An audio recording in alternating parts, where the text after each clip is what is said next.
Okay, for today's topic, we will be talking about polynomials.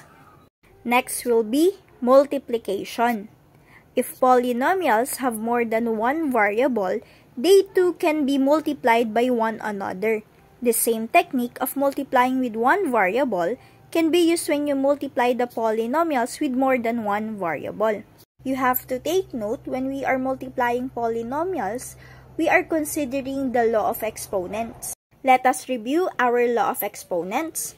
If we have the same base as x raised to a times x raised to b, basta ang ating operation is multiplication, ang gagawin lang natin is to copy our common base, then add the exponents, a plus b.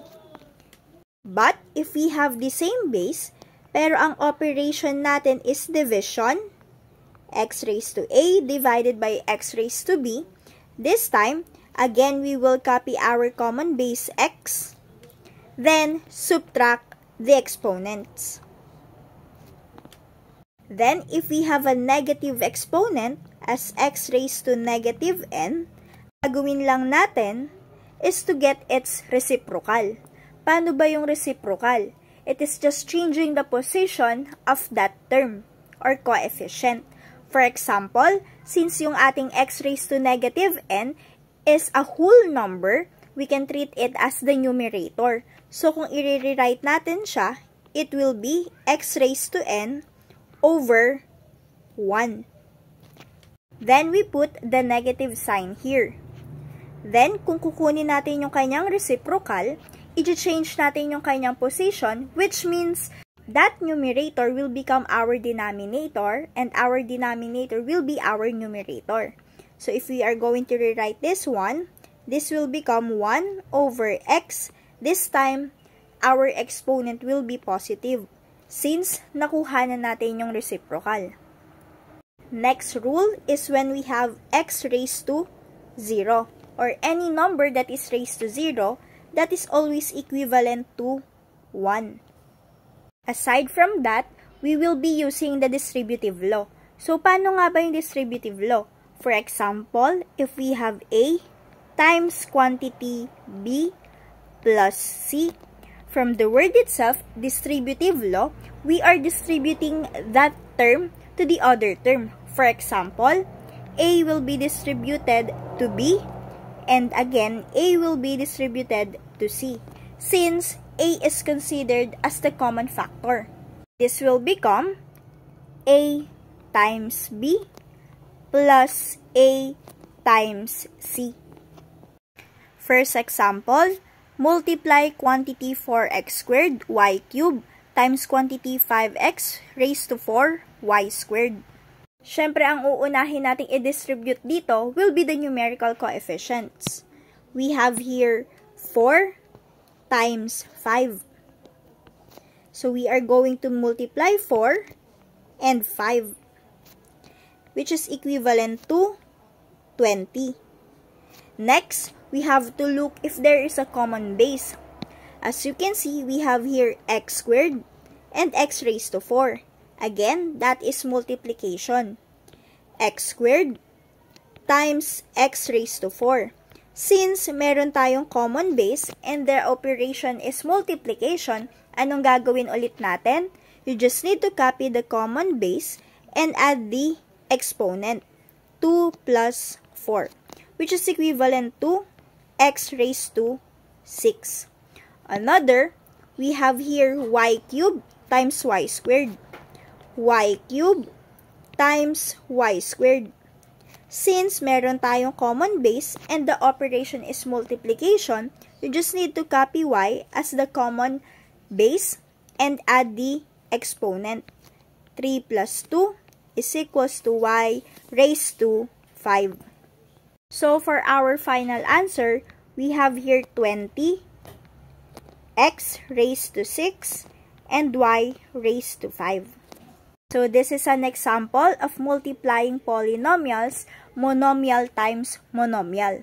Next example, multiply quantity 4x minus 7xy times quantity 2y plus 3x. Since we have here binomial times binomial, that means we will be using our FOIL method. F stands for first. So, alin nga ba sa dalawang binomial na to yung mga first terms natin? We have here fx and 2y. So, we will be multiplying 4x times 2y. So, this time, we will be combining them by multiplication. 4 times 2 is 8. Since x and y are in different coefficient, that means kokopyahin lang natin siya. X and y. X will be O. O stands for outer terms. So, we will be getting the terms that is in the position of outer terms.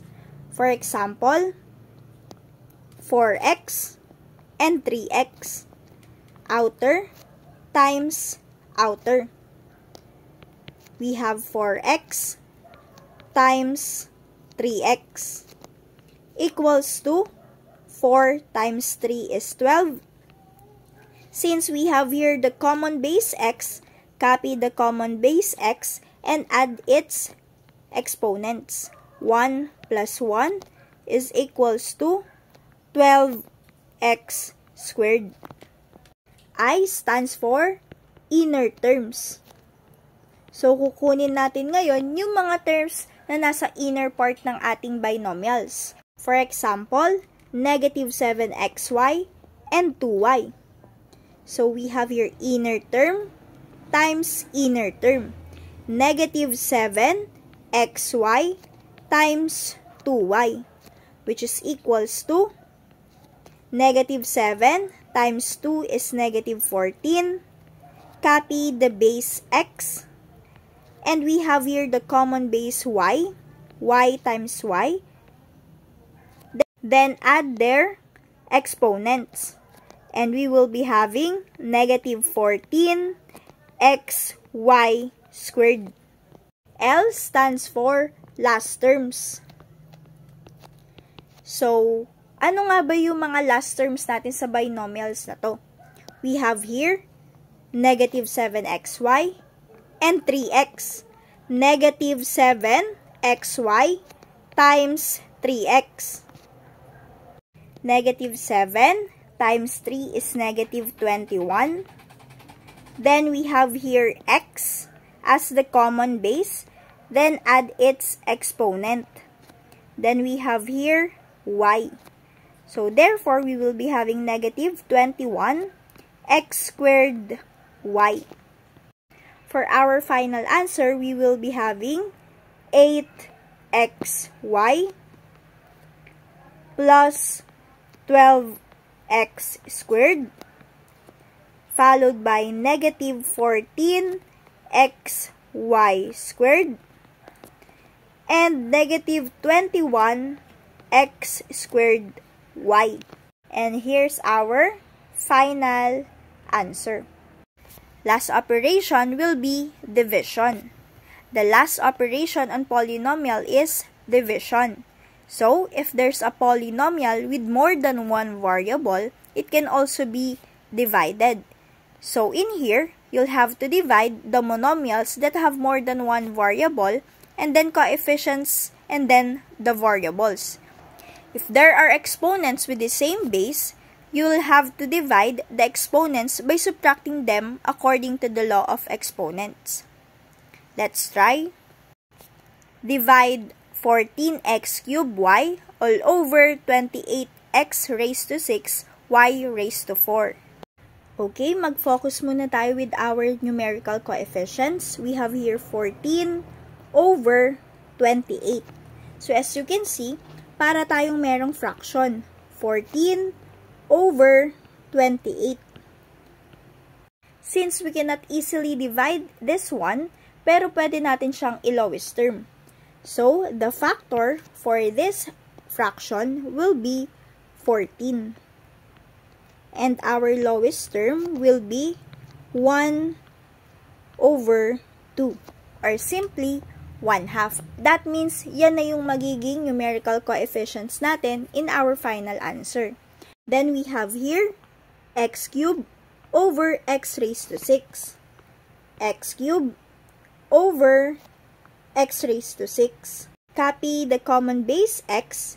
Then again, kapag division yung ating operation, ang gagawin natin sa ating exponent is to subtract them.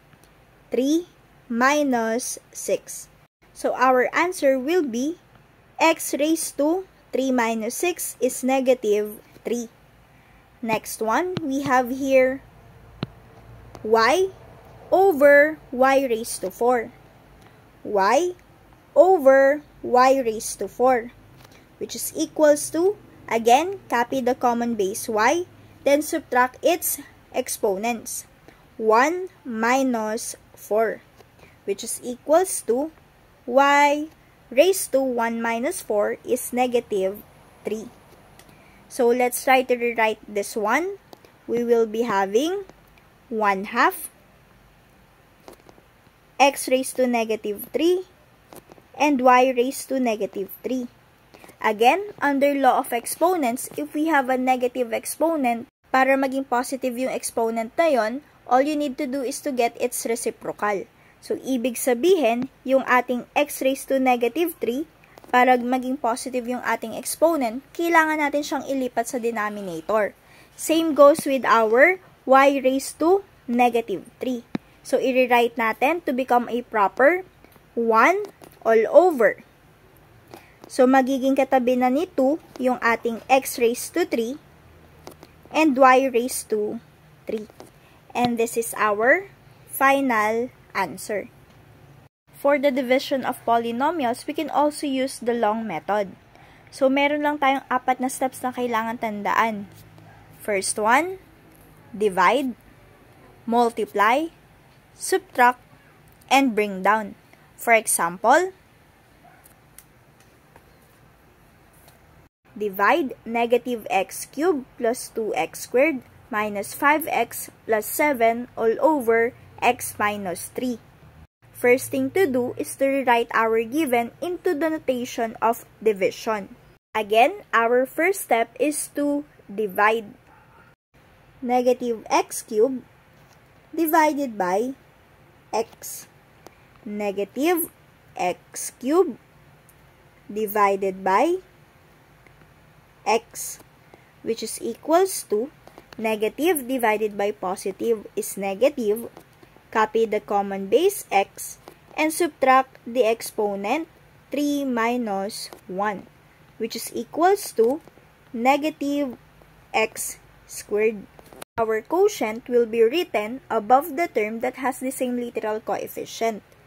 Negative x squared. Next step is to multiply. Negative x squared times x. Negative x squared times x, which is equals to negative times positive is negative.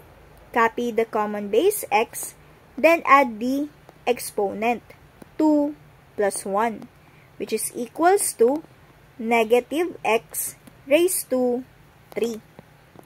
Our quotient will be written under the term that has the same literal coefficient. Next again is to multiply our quotient to the other term. Multiply. We will be having negative x squared times negative 3, which is equals to negative times negative is positive. We have here 1 times 3 is 3 times x squared. Our product will be written again under the term that has the same literal coefficient, plus 3x squared. Next step is to subtract. Again, you have to take note that when we are subtracting polynomials, our subtrahend will change its sign. This will become positive, and this one will become negative. First one here, we have 2 minus 3, that is negative 1. Then copy the literal coefficient x squared. kahit hindi na natin isulat si 1. Next, we have here negative x cubed plus x cubed. That is equivalent to 0. So, kahit hindi na natin isulat si 0. Next step is to bring down. You just need to copy the next term beside our negative x squared. Since we're done with our step 4, we will repeat again with our step 1, which is to divide. Negative x squared divided by x. Negative x squared divided by x. Negative divided by positive is negative. Copy the common base x and subtract our exponent, which is equals to negative x. Our quotient will be written above the term that has the same literal coefficient, negative x. Next is to multiply. Negative x times x multiply negative x times x, which is equals to negative x raised to 1 plus 1, which is equivalent to negative x raised to 2.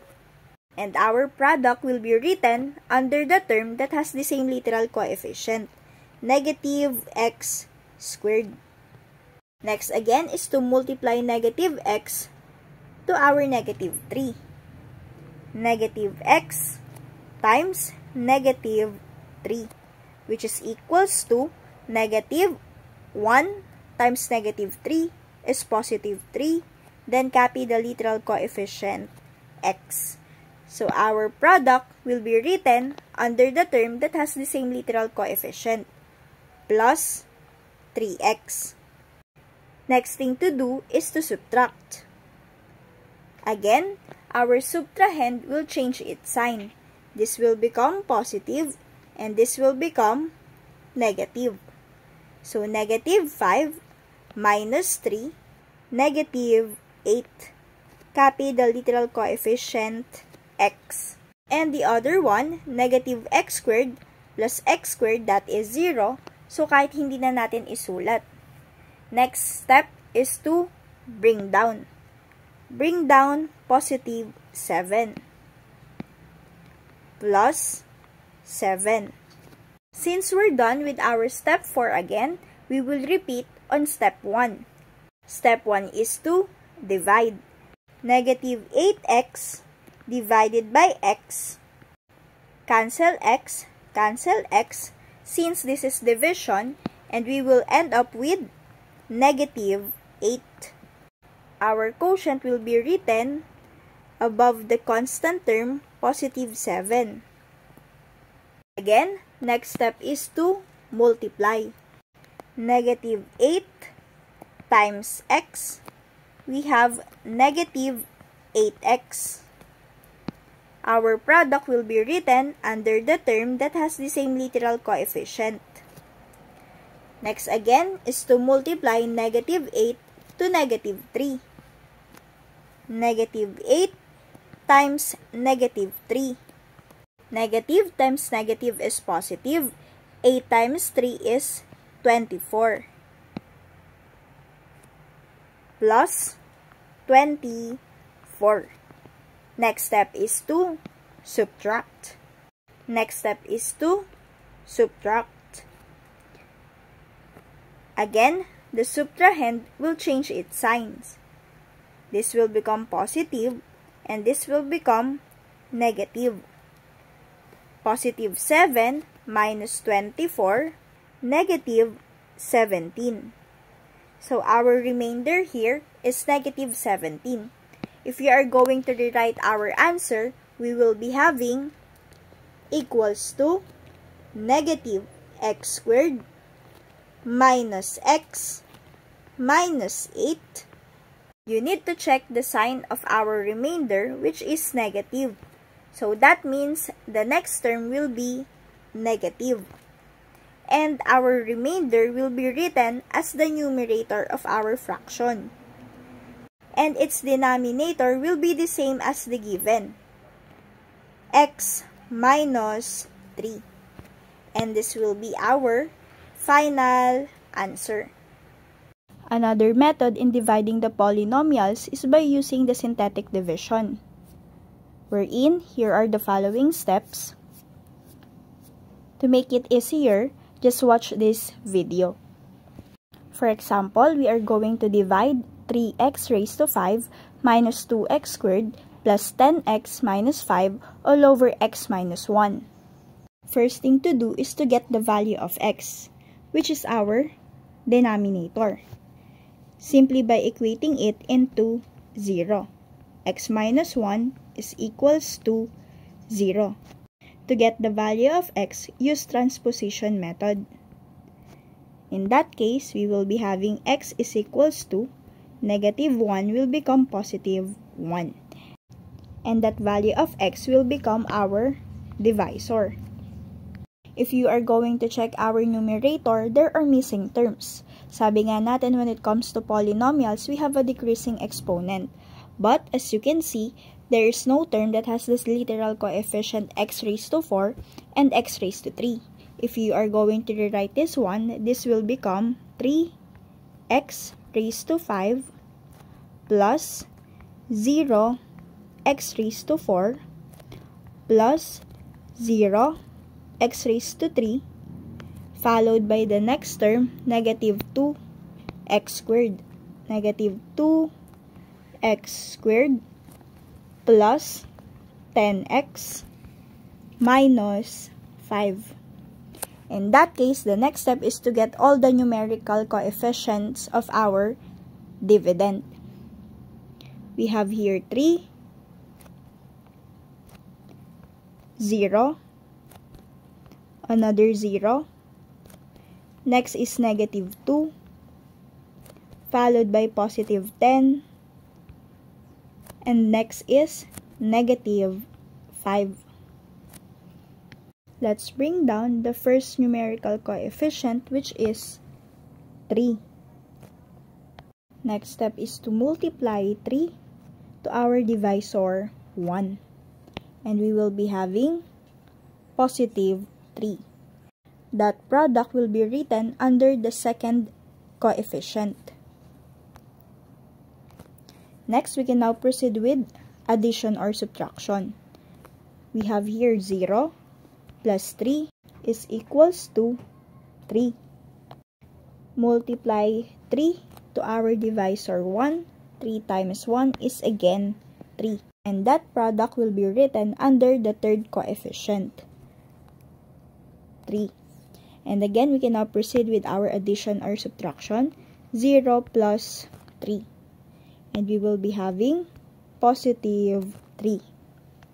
Next is to multiply 3 times 1, which is again positive 3.